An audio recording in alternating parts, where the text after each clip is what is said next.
Chapter 8 ગુરુત્વાકર્ષણ છે। એમાં આપણે ગુરુત્વીય સ્થિતિ ઉર્જા જોઈએ। તો સૌથી પહેલા પદાર્થની ગુરુત્વીય સ્થિતિ ઉર્જા એટલે શું અને એ શૂન્ય સ્તરથી સ્થિતિ ઉર્જા એટલે શું એ જોઈએ। તો આપણે કોઈ પણ વચ્ચે ગુરુત્વાકર્ષણ બળ લાગે તો એ કેવા પદાર્થો વચ્ચે લાગે છે? કોઈ પણ બે પદાર્થો વચ્ચે લાગે છે। તેવી જ રીતે જ્યારે બે પદાર્થોને એકબીજાની પાસે રાખવામાં આવે ત્યારે ગુરુત્વ બળ લાગે છે અને જેના કારણે તેઓ ગુરુત્વીય સ્થિતિ ઉર્જા ધરાવે છે। કેમ કે બંનેનું આકર્ષણ થશે માટે એ પેલી ગુરુત્વ બળના કારણે શું થશે? એકબીજાને આકર્ષે અને એના કારણે કેવા રહે છે? સ્થિર રહે છે માટે તેઓ ગુરુત્વીય સ્થિતિ ઉર્જા ધરાવે છે એવું કહી શકાય। બરાબર। હવે મારી પાસે ધારો કે કોઈ બે પદાર્થ છે M1 અને M2। હવે M1 અને M2 બે પદાર્થો છે, એમાં M1 પર બળ લાગશે અને M2 પર, બંને પર બળ લાગશે અને બંને વચ્ચેનું અંતર જે છે એ કેટલું છે? R છે। તો આના ઉપર લાગતું બળ કેટલું છે? F12 છે, જ્યારે આના ઉપર લાગતું બળ કેટલું છે? F21 છે। બંનેનું એકબીજાના કારણે બળ લાગે છે જેને આપણે શું કહીએ છીએ? ગુરુત્વ બળ। હવે આ બંને પદાર્થો એટલે કે M1 અને M2 વાળા જે બે પદાર્થો છે એ બંને પદાર્થોમાં અંતરમાં ઘટાડો કરવામાં આવે ત્યારે ગુરુત્વ બળ દ્વારા શું કરે છે? કાર્ય કરે છે। એટલે કે બે પદાર્થો વચ્ચે અંતર ઘટાડવામાં આવે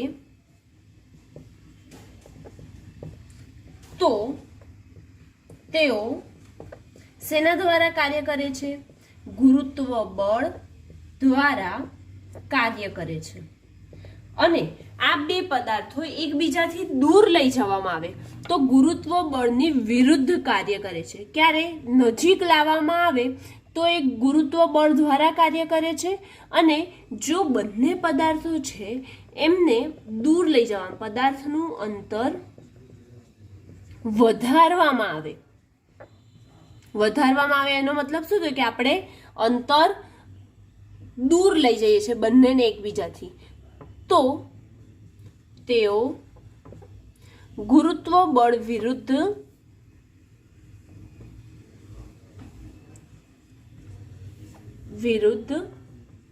કાર્ય કરે છે। ઓકે।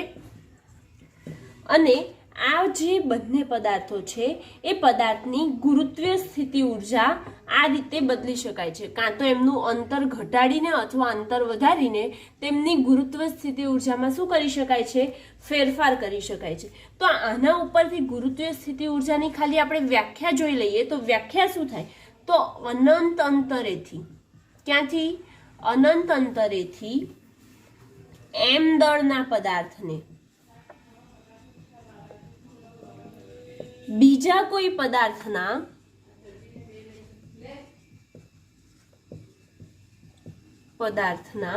ગુરુત્વાકર્ષી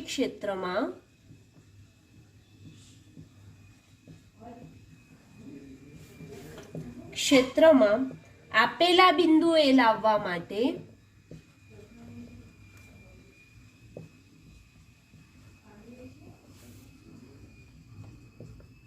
કરવા પડતા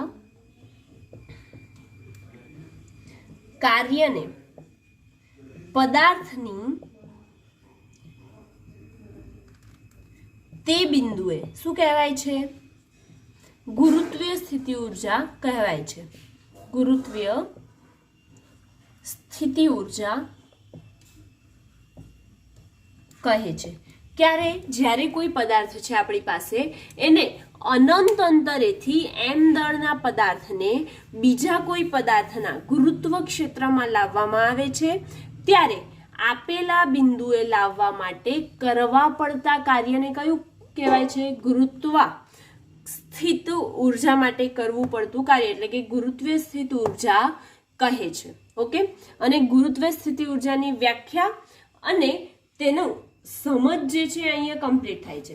હવે આપણે જોઈશું કે ગુરુત્વીય સ્થિતિ ઉર્જા અને સ્થિતિ ઉર્જાની વ્યાખ્યા આપી અને m દળના પદાર્થને આપણે કેવી રીતે નજીક લાવીએ એના માટેનું આપણે સમજાવીશું અને એનું સૂત્ર મેળવીશું કે નજીક લાવીએ ત્યારે એમનું સૂત્ર શું મળે. ઓકે, ગુરુત્વીય સ્થિતિ ઉર્જાની વ્યાખ્યા જોઈ લીધા બાદ હવે જો કોઈ પ્રશ્ન પૂછે તો એવું પૂછી શકાય કે સ્થિતિ ઉર્જા અને ગુરુત્વીય સ્થિતિ ઉર્જાની વ્યાખ્યા આપો અને આ m દળના ગુરુત્વીય સ્થિતિ ઉર્જાનું સૂત્ર મેળવો. આ પ્રશ્ન પૂછાય તો હવે સૌથી પહેલા ગુરુત્વીય સ્થિતિ ઉર્જાની વ્યાખ્યા આપણે જોઈ લીધી એ જ મુજબ કે આપેલા સ્થાને પદાર્થમાં સંગ્રહ પામેલી ઉર્જાને સ્થિતિ ઉર્જા કહેવાય છે અને જો પદાર્થ પર બળો લાગવાથી તેનું સ્થાન બદલાતું હોય તો આ બળો વડે થતું કાર્ય એ સ્થિતિ ઉર્જામાં થતા ફેરફાર જેટલું હોય છે. આપણે આ વસ્તુ ગુરુત્વીય સ્થિતિ ઉર્જાની વ્યાખ્યા હતી એમાં જોઈ ગયા કે સ્થિતિ ઉર્જા શું, તો આપેલું પદાર્થ જે છે એમાં સંગ્રહ પામેલી ઉર્જા એને સ્થિતિ ઉર્જા કહેવાય. બરાબર. હવે ગુરુત્વીય સ્થિતિ ઉર્જા એટલે શું, તો જે આપેલો પદાર્થ છે એને અનંત અંતરેથી m દળના પદાર્થને બીજા કોઈ પદાર્થ અથવા તો તે પદાર્થના ગુરુત્વાક્ષેત્રમાં આપેલા બિંદુએ લાવવા માટે કરવા પડતા કાર્યને પદાર્થના તે બિંદુની ગુરુત્વીય સ્થિતિ ઉર્જા કહે છે. બરાબર. હવે આપણે કહી શકીએ કે જેટલી સ્થિતિ ઉર્જા રૂપે સંગ્રહ પામ્યું હતું એટલે કે જેટલું કાર્ય કર્યું હતું એટલી ને એટલું એને સ્થિતિ ઉર્જા મળી. એટલે એનો મતલબ એવો થાય કે ગુરુત્વાકર્ષી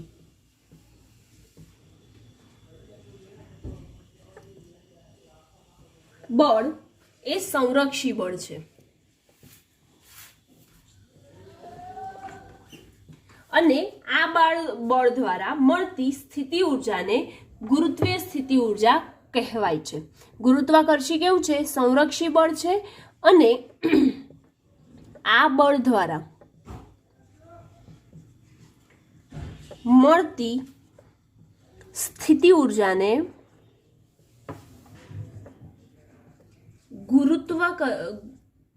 ગુરુત્વાકર્ષી અથવા તો ગુરુત્વીય સ્થિતિ ઉર્જા કહે છે, એવું પણ લખી શકો.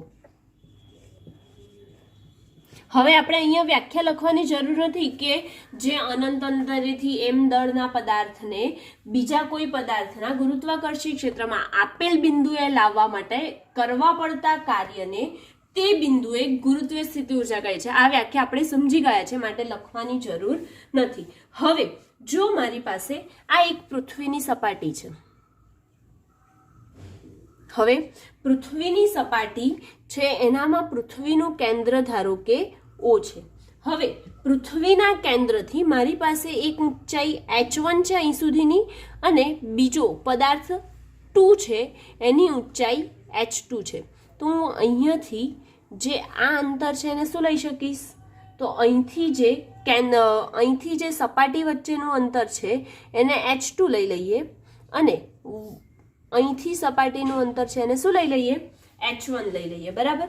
તો પૃથ્વીની સપાટીથી પૃથ્વીની ત્રિજ્યા કરતા નાના અંતરોએ ગુરુત્વાકર્ષણ બળ લગભગ અચળ ગણી શકાય છે.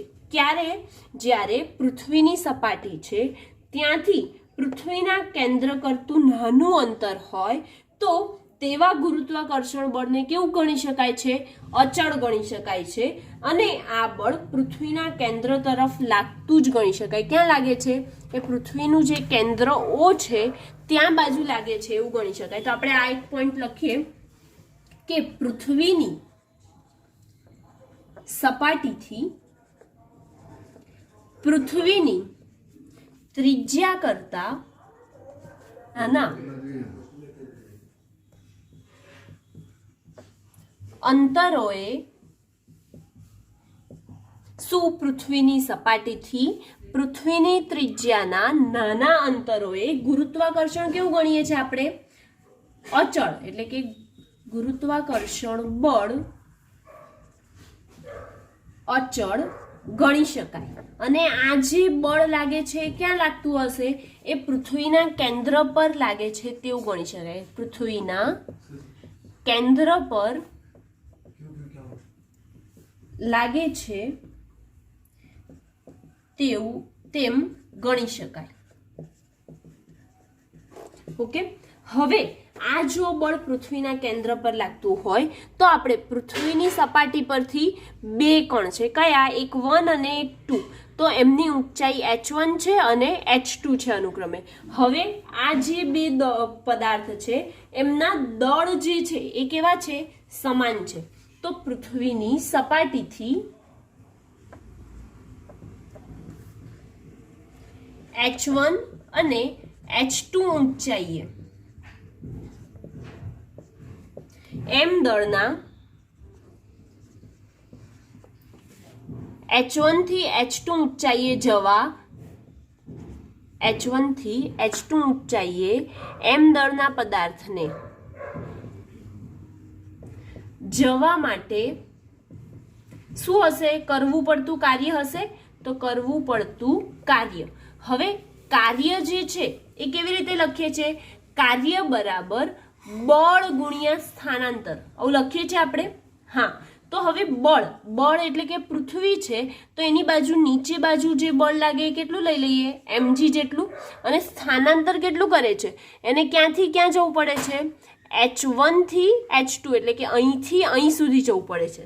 બરાબર, તો સ્થાનાંતર અંતિમ માઇનસ પ્રારંભિક એટલે h2 માઇનસ h1 થાય. હવે એ જે પદાર્થ છે એમાં h1 ઊંચાઈએથી કઈ ઊંચાઈએ જાય છે, h2 ઊંચાઈએ જાય છે. તો h1 થી h2 જાય તો એના માટે કરવું પડતું કાર્ય કેટલું થઈ જાય, 1 2 જેટલું થાય. માટે આપણે W12 બરાબર શું મળ્યું, mg h2 માઇનસ h1, જેને આપણે સમીકરણ નંબર 1 આપી દઈએ. હવે જો પૃથ્વીની સપાટીથી h ઊંચાઈએ ગુરુત્વીય સ્થિતિ ઉર્જા WH હોય, ક્યાં, જે પૃથ્વીની સપાટી ધારો કે h1 અને h2 લીધી એની જગ્યાએ પૃથ્વીની સપાટીથી h ઊંચાઈએ ગુરુત્વીય સ્થિતિ ઉર્જા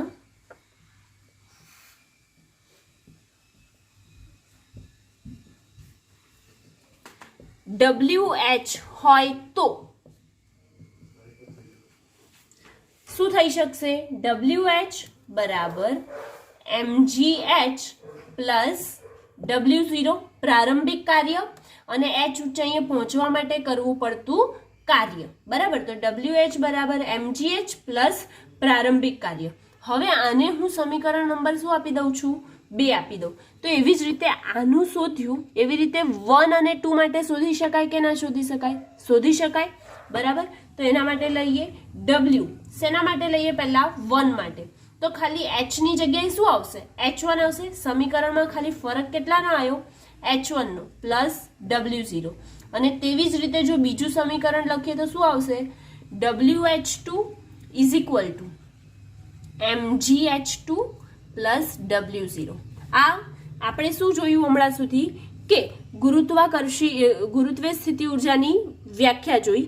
ત્યારબાદ ગુરુત્વાકર્ષી બળ એ સંરક્ષી બળ હોવાથી એનામાં મળતી સ્થિતિ ઉર્જા એ ગુરુત્વાકર્ષી સ્થિતિ ઉર્જા કહેવામાં આવે છે. અને પૃથ્વીની ત્રિજ્યાથી નાના અંતરે હોય તો એ ગુરુત્વાકર્ષણ બળને કેવું ગણી શકાય છે, અચળ ગણી શકાય છે. અને તે કેન્દ્ર તરફ જ હશે, શું બળ જે લાગે છે એ કેન્દ્ર તરફ જ હશે એવું માનવામાં આવે છે. હવે h1 થી h2 તરફ જવા માટે કરવું પડતું કાર્ય જો W12 હોય તો W12 બરાબર શું થઈ જાય, mg into h2 minus h1 થાય છે. અને જો પદાર્થને h1 અને h2 અલગ અલગ ના લઈએ તો ધારો કે ડાયરેક્ટ પદાર્થને h બિંદુએ જવું હોય તો એના માટે કરવું પડતું કાર્ય WH બરાબર mgh પ્લસ W0 થાય છે. હવે WH પ્લસ W0 છે તો હવે અલગ અલગ પોઈન્ટ એટલે કે 1 અને 2 પોઈન્ટે જવું હોય તો એના માટે શું લઈ શકીએ, WH1 બરાબર mgh1 પ્લસ W0 અને WH2 બરાબર શું થશે, mgh2 પ્લસ W0. ઓકે, હવે આપણને જે WH1 અને WH2 આ બંને મળ્યું એ બંનેની આપણે બાદબાકી કરીએ. બરાબર, એટલે કે h2 માઇનસ h1 કરીએ તો શું થઈ જશે, WH2 માઇનસ WH1 કરવામાં આવે તો આપણને મળે MgH2 માઇનસ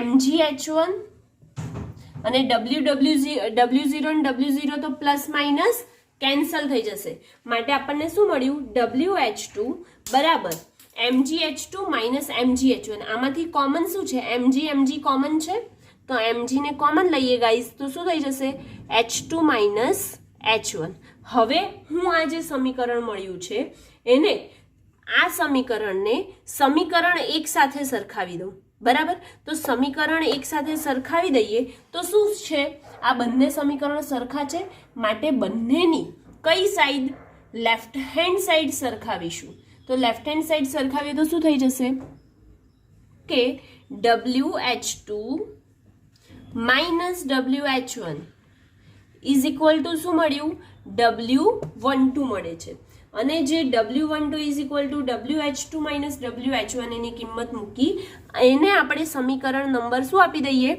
3 આપી દઈએ ઓકે હવે આપણે આગળ જોઈએ આપણે 1 2 અને 3 આ ત્રણેય સમીકરણ જે મળ્યા હવે એ પછી જે પૃથ્વીના સમીકરણ 2 છે આમ પદાર્થને જો ખસેડવામાં આવતું હોય તો એના માટે કરવું પડતું કાર્ય જે છે એ તેની અંતિમ અને પ્રારંભિક સ્થાનો આગળથી તેમની સ્થિતિ ઉર્જાના તફાવત જેટલું થાય છે કેટલું થાય છે એની સ્થિતિ ઉર્જાના તફાવત જેટલું તો હવે આપણે એ વસ્તુ જોઈશું કે જ્યારે H બરાબર 0 હોય એમના સ્થિતિ ઉર્જાના તફાવત જેટલું થાય ત્યારબાદ જો H બરાબર 0 હશે તો શું થશે અને જ્યારે H ની કિંમત જે આપણું સમીકરણ હતું WH વાળું એમાં કિંમત મૂકીએ તો શું ફેરફાર આવશે ઓકે એ જોઈએ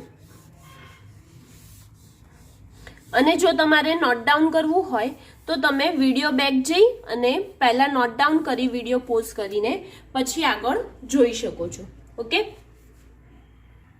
ઓકે ગાઈઝ હવે શું જોઈએ તો આમ પદાર્થને ખસેડવામાં આવે હમણાં જ હું બોલી ગઈ છું કે આમ જો પદાર્થને ખસેડવા માટે કરવું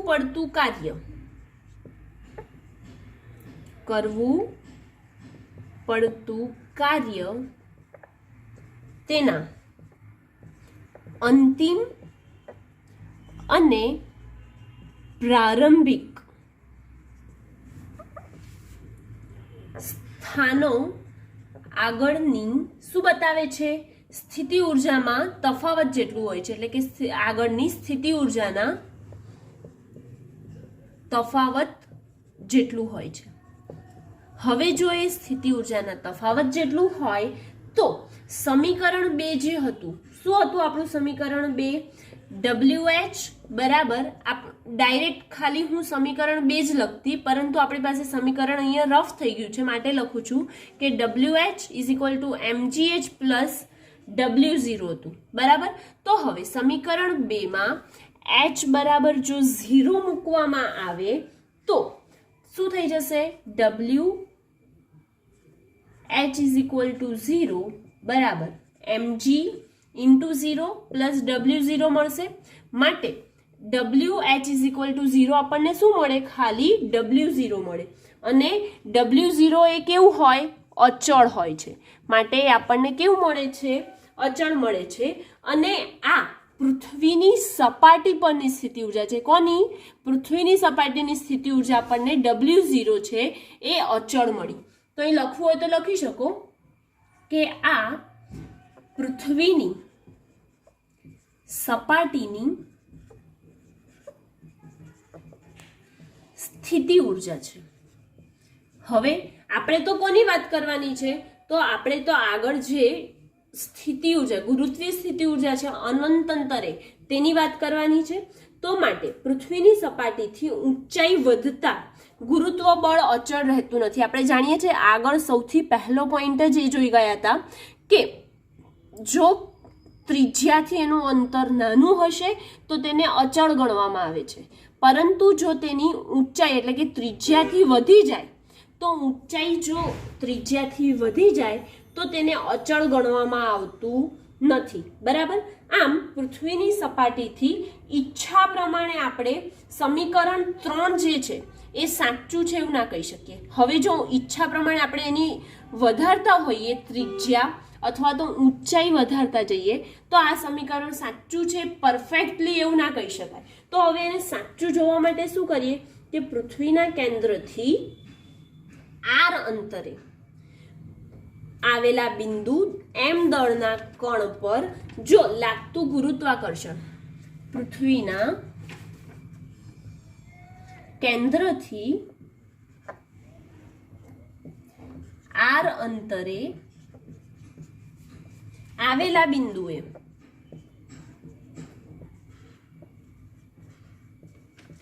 m દળના કણ પર કેન્દ્ર તરફ લાગતું બળ કેટલું લખીએ? F બરાબર G ME, પૃથ્વીનું દળ ગુણ્યા એ જે વસ્તુ લીધી હતી, પદ કણ લીધું હતું એનું દળ ભાગ્યા એમની વચ્ચેનું અંતર. અંતર કેટલું લીધું? r લીધું, માટે આપણે શું લખીશું? r square. ઓકે. હવે F is equal to GMEM upon r square થાય છે. તો આને હું સમીકરણ નંબર શું આપી દઉં છું? 4 આપી દઉં. હવે આપણે જાણીએ કે કણને ક્યાં લઈ જવાનું છે? તો કણને r બરાબર r1 ત્રિજ્યાએ જ લઈ જવાનું હોય. r બરાબર r1 અંતરેથી r બરાબર r2 અંતરે લઈ જવા માટે કરવું પડતું કાર્ય જો શોધવાનું હોય તો એક જગ્યાએથી બીજી જગ્યાએ એને લઈ જવું છે, માટે શું કરવું પડશે? સંકલન કરવું પડશે, બરાબર. અને આપણે સંકલન જાણીએ કે કેવી રીતે કરીએ છીએ, આના પહેલા બહુ સારી રીતે જોઈ ગયા છીએ. તો એના ઉપરથી કરવું પડતું કાર્ય ક્યાંથી? 1 થી 2 તરફ લઈ જવું છે, માટે 1 થી 2 તરફ કરવું પડતું કાર્ય W12 બરાબર શું થઈ જશે? લિમિટ ક્યાં હશે? R1 થી R2 GMEM upon r square. હવે G અચળ છે, ME અચળ છે અને M પણ અચળ છે. જે અચળ છે એ ક્યાં આવશે? સંકલનની બહાર બાજુ. અને આપણે સંકલન કોનું કરવાનું છે? 1 અપોન r સ્ક્વેરનું, માટે એને પોતાની જગ્યા પર રાખીએ. તો શું થઈ જશે ગાઈઝ કે W12 બરાબર GMEM સંકલન r1 થી r2 અને કોનું? 1 અપોન r સ્ક્વેરનું સંકલન કરવાનું છે. એના કોના સાપેક્ષે? dr થી, એટલે કે r ની સાપેક્ષે આપણે એનું સંકલન કરીશું. તો શું થઈ જાય? r સ્ક્વેર છે તો એક ઘાત વધે અને એની એ ઘાત ક્યાં આવે છે? છેદમાં આવે. તો આપણે લખી શકીએ કે W12 બરાબર શું થઈ જશે? 1 અપોન r સ્ક્વેરનું ખાલી હું સંકલન અહીં બતાવી દઉં તમને. શું થાય? 1 અપોન r સ્ક્વેર હોય તો r⁻² લખી શકીએ આપણે, બરાબર. તો r⁻² લખીએ તો એક ઘાત વધારીએ એટલે કે +1 કરીએ તો એટલું ને એટલું ક્યાં આવી જશે? છેદમાં આવી જશે. એટલે કે r⁻² + 1 અપોન -2 + 1 થાય. ઓકે. તો આપણે લખીએ અહીંયા ડાયરેક્ટ જ માઇનસની સાઇન આવશે. તો શું થઈ જશે? GMEM અપોન 1 અપોન r અને લિમિટ ક્યાંથી ક્યાં સુધીની? R1 થી R2 સુધીની લિમિટ છે. તો R1 થી R2 ની લિમિટ અને માઇનસની સાઇન. કેમ કે -2 + 1 કેટલા થાય? -1 થાય ને, માટે માઇનસની સાઇન આવી. હવે -GMEM છે તો હવે શું કરીશું? લિમિટ મૂકીએ. તો W12 is equal to -GMEM into 1 upon R2 -1 upon R1 થાય. ઓકે. હવે 1 થી 2 તરફ લાવવા માટે કરવું પડતું જે કાર્ય આવ્યું એને હું જો સમીકરણ નંબર 5 આપી દઉં છું. ઓકે. હવે આપણું જે સમીકરણ છે એમાં સમીકરણ 1 પરથી આપણે શું લખી શકીએ કે WR બરાબર -GMEM upon R plus W1 અને આ જે સમીકરણ આવ્યું એને આપણે શું આપીએ, સમીકરણ નંબર 5 આપી દઈએ. ઓકે, હવે આ જે સમીકરણ 1 ઉપરથી લખ્યું છે ને, આને તો આપણે હમણાં સાઈડમાં જ રાખવાનું છે. આ સમીકરણ 5, આ સમીકરણ 6. ઓકે, આ સમીકરણ હમણાં આપણે યાદ રાખવાનું છે, એટલે કે હમણાં સાઈડમાં મૂકી રાખવાનું છે. અને એક પરથી આપણે શું લખ્યું કે WR બરાબર -GME m upon R plus W1. આ સમીકરણ 1 પરથી લખ્યું. ઓકે, હવે આ જે સમીકરણ છે એમાં R બરાબર R1 મૂકીએ અને R બરાબર R2 મૂકીએ તો શું થાય તે જોઈએ. ઓકે, કોપી કરવું હોય તો પોઝ કરીને તમે કરી શકો છો વિડીયો.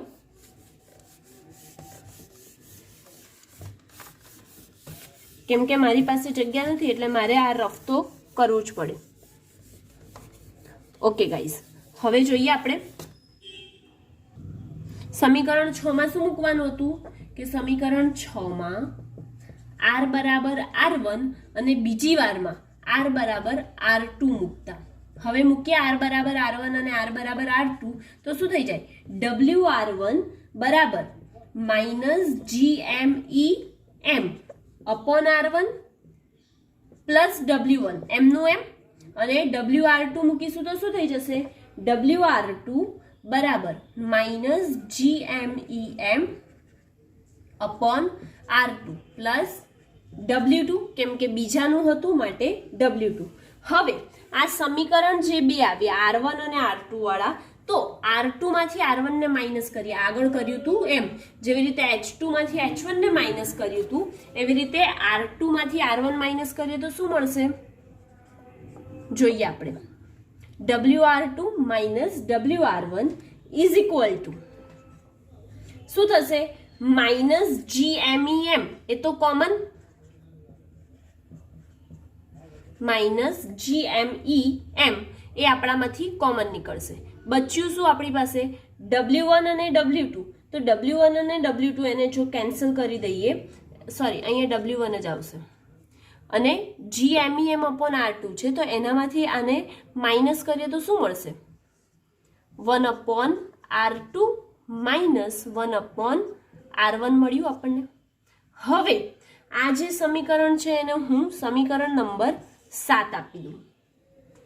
જે સમીકરણ 7 છે એને સમીકરણ 4 ની કિંમત મૂકીએ. સમીકરણ 4 માં આપણને શું મળ્યું હતું, જોવો આગળ કે W12 બરાબર -GME m 1 upon R2 minus 1 upon R1 મળ્યું હતું. સોરી, આ સમીકરણ બરાબર જ છે, આ સમીકરણ 4 અને આ સમીકરણ 5 અને આ સમીકરણ 6. ઓકે, 4, 5 અને 6. તો હવે સમીકરણ 4 પરથી આપણે એની કિંમત મૂકીએ તો શું આવશે, 4 પરથી શું મૂકી શકીએ, -GME m 1 upon R2 minus 1 upon R1 બરાબર શું છે, W12 છે. તો W12 મૂકીએ તો શું થશે, WR2 minus WR1 is equal to W12. અને હવે જે આ સમીકરણ આવે છે એને સમીકરણ નંબર 7 આપી દઈએ. તો સમીકરણ 7 માં આપણે કિંમત મૂકી પછી સમીકરણ જે નંબર 5 હતું એમાં R બરાબર શું મૂકીએ, અનંત અંતરે હોય. ક્યાં હોય, R બરાબર અનંત અંતરે હોય તો અનંત અંતરે તો R ના છેદમાં શું મૂકીશું, ઇન્ફિનિટી. તો સમીકરણ 5 માં મૂકતા R બરાબર ઇન્ફિનિટી સમીકરણ 5 માં મૂકતા શું થઈ જશે, WR is equal to infinity બરાબર -GME m upon infinite plus W1. હવે 1 ના છેદમાં ઇન્ફાઇનાઇટ હોય તો શું થાય, આપણને 0 મળે. તો હવે 0 મળે તો આપણે એની કિંમત મૂકીએ તો આપણને શું મળશે, WR is equal to infinity is equal to શું મળશે, માત્ર W1. આમ પૃથ્વીથી અનંત અંતરે સ્થિતિ ઉર્જા W1 અને જો તેને રૂઢિગત રીતે લેવામાં આવે તો W1 બરાબર કેવું મળે છે આપણને, 0 લેવામાં આવે છે. તો આના પરથી લખી શકીએ કે આમ પૃથ્વીથી અનંત અંતરે અનંત અંતરે સ્થિતિ ઉર્જા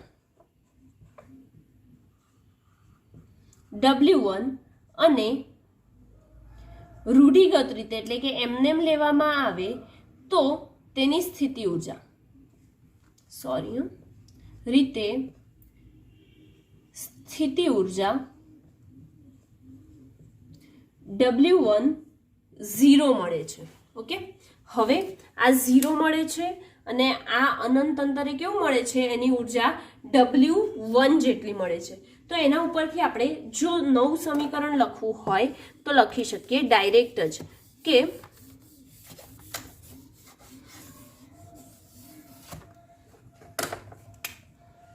શું લખી શકીએ ગાઈઝ કે WR સમીકરણ નંબર જે 5 હતું ને અહીંયા એના ઉપરથી સમીકરણ 5 પરથી જો લખવું હોય તો લખી શકો કે સમીકરણ 5 પરથી WR બરાબર -GMEM અપોન R એટલે કે જે 5મા નંબરનું સમીકરણ હતું એમાં જો અનંત અંતરે રૂઢિગત રીતે તેની સ્થિતિ ઉર્જા જોઈએ તો W1 કેવા આવે છે, 0 આવે છે.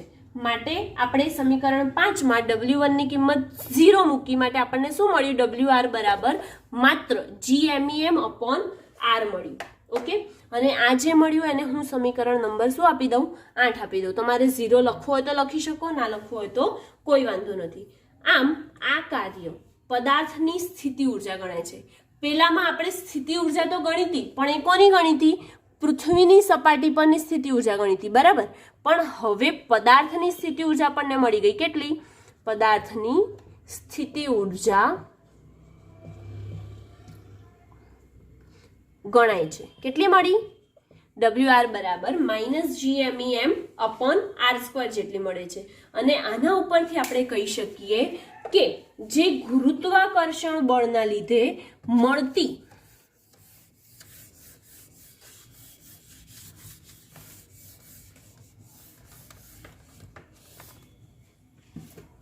ગુરુત્વાકર્ષણ બળ છે એના લીધે મળતી સ્થિતિ ઉર્જા પદાર્થના દળના સમપ્રમાણમાં હોય છે. તો લખી શકીએ કે ગુરુત્વાકર્ષણ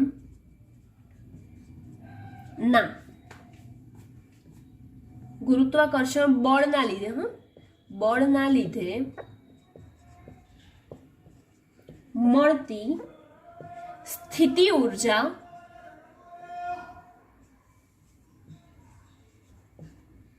એ પદાર્થના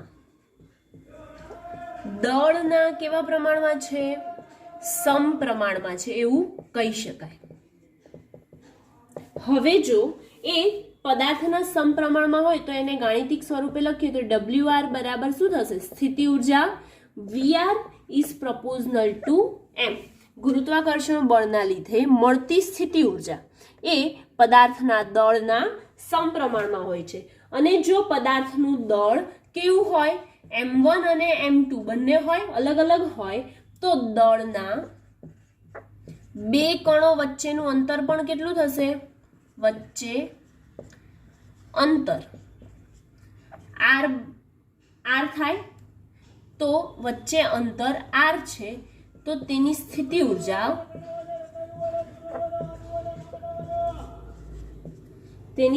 ઉર્જા V બરાબર માઇનસની સાઇન તો છે એની એ જ, V બરાબર -GM1 M2 અપોન R જેટલી આપણને એની સ્થિતિ ઉર્જા મળે છે, બરાબર. અને જે R બરાબર ઇન્ફિનિટી લેવામાં આવે એટલે કે જો એમનું અંતર ઇન્ફાઇનાઇટ હશે તો આપણને તેની સ્થિતિ ઉર્જા V બરાબર કેટલી મળે છે, 0 મળે. અને જો અંતર R હશે તો કેટલી મળે છે, -GM1 M2 અપોન R જેટલી મળે છે. અને જો તે પૃથ્વીની સપાટી પર હશે, આ બધું યાદ રાખવાનું છે જે બ્રેકેટ કર્યું છે ને, તો જો પૃથ્વીની સપાટી પર હોય તો R બરાબર પૃથ્વીની ત્રિજ્યા RE લઈ લઈએ. તો RE લઈએ તો આપણે R ની જગ્યાએ શું મૂકીશું, RE. તેથી V બરાબર -GM1 અને પૃથ્વીનું દળ ME માટે ME M અપોન RE જેટલું મળે છે.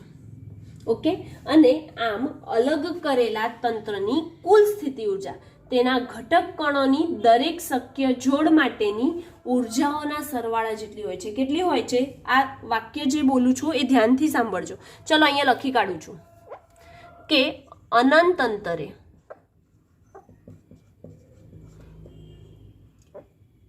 અલગ કરેલા તંત્રની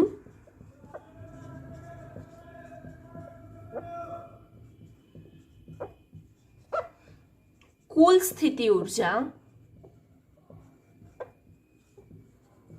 એ તેના ઘટક કણો ની દરેક શક્ય જોડ છે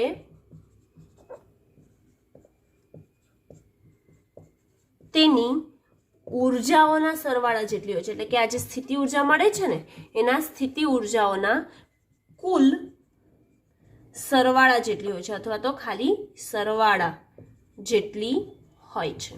ઓકે, અને આની સાથે ગુરુત્વાકર્ષી જે સ્થિતિ ઉર્જા હતી તેના માટેનું સૂત્ર અહીંયા મેળવ્યું અને એ અહીંયા કમ્પ્લીટ થાય છે. આ ખાસ યાદ રાખવાનું કે અલગ કરેલા તંત્રની કુલ સ્થિતિ ઉર્જા એ તેના ઘટક કણોના દરેક શક્ય જોડ માટેની ઉર્જાના સરવાળા જેટલી હોય છે. ઓકે, અને એની સાથે આ પ્રશ્ન અહીંયા કમ્પ્લીટ થાય છે.